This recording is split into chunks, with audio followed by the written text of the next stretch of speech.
Today I'm going to do a little flyby video of a JMG Royal. This particular person opted for a Godzilla and Voltron theme. Although we did make this artwork for it, that's not something we typically do. But just to give you a little sneak peek of one of the cooler machines. In just a moment I'm going to hand off the camera to my helper. But the Royal automatically comes with the 32-inch back glass, the topper screen, real DMD, that's a pin to DMD, the ultra wide HD matrix, addressable LED strips inside the Playfield, 144 on each side. And this video is kind of going to focus on the new menu system and the ultra wide DMD, because now we have a few new options. Like there's a menu that's just for the LED effects, and every one of the ones in this menu is going to have something on the ultra wide matrix there. And some of these, like AC/DC, when you load up the game where it says AC/DC back there and it's twinkling, when you load up the game, when you're ready to shoot the ball, that'll be there, and it will be interactive with the table as well. I did things a little bit differently. I made a kids table, which is basically like kids, I don't know, 12 and under, that you really want to, provide the tamest experience. I did segregate the horror and stuff that I really thought was 18 plus. And you can search by manufacturer like that, and as you go along you're going to have a video for that manufacturer, and the same thing on the matrix. Pretty fancy. And then we can also go by the decades. Now when I go into these submenus, it's not going to show the same thing on the HD matrix as it does when I go in there. But I will load one table up just so you can see it. I might as well do AC/DC since I mentioned it. Or better yet, let's do something like X-Files or X-Men. X-Men's a good one.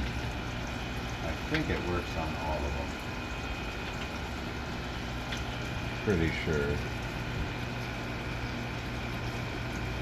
So as this loads up, this Playfield is 144 Hertz. It's a Samsung Neo G7. I also use the Republic of Gamers. I use gaming monitors.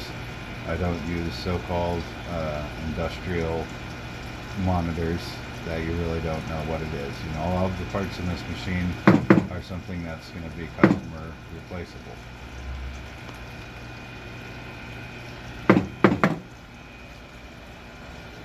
And although this one is not the exact one that I'm speaking of, it would have showed the X-Men logo. You still do get to see some of the HD effects.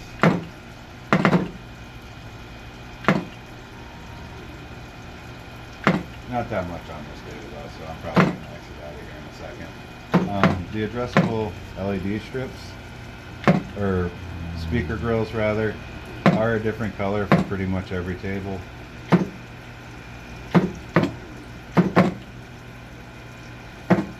The harder knocking noises that you're hearing are the solenoids firing inside the Playfield.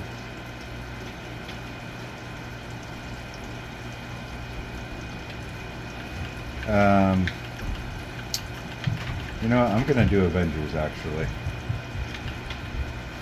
That one is kind of cooler.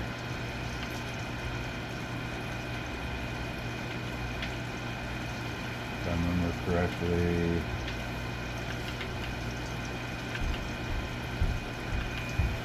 It's this one. Also a thing to note too, the videos that I recorded of the Playfield doesn't always look nearly as good as it does when it's loaded. You'll notice that this video does not look really great, but when the table loads you'll see the quality of the image improved greatly because it's actually playing and not just a pre-recorded video. See, there we go. It switched to the real. See, it's asking me to put in credits, and Hulk is going to sit there and flex for us for a minute. Yeah, this is the table that I wanted to play. Oh. Captain America shields.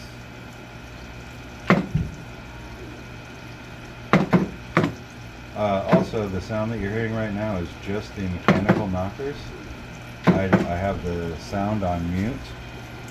This machine does come with surround sound by default. That's 2 speakers, or 2 exciters in the front, 2 exciters in the rear, 2 speakers in the back box.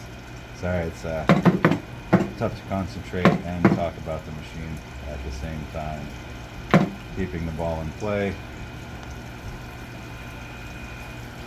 I don't like to use gimmicks for a lot of stuff. That's why we don't use beacons or a topper screen. I always thought that they're just kind of gimmicky.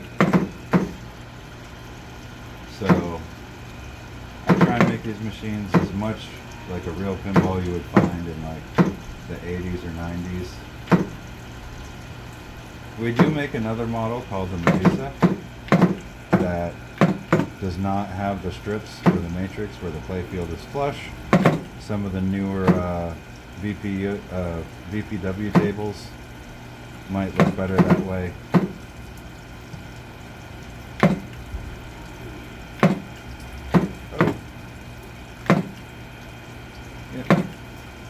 Alright, I think that's probably about good enough of a demo. For the JMG Royal with the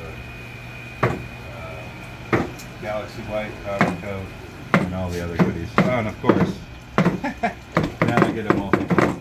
Okay, so we'll keep recording for a few more seconds until I run out of the multi-ball, I guess. Oh, which isn't going to take long, apparently.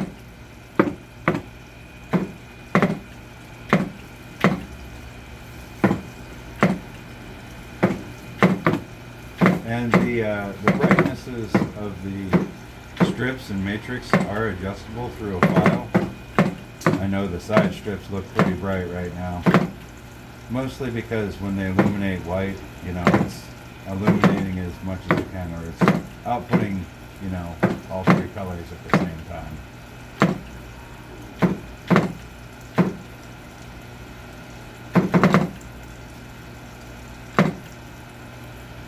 Alright, I guess that's close enough now that we're down to a single ball. Well, thanks for watching.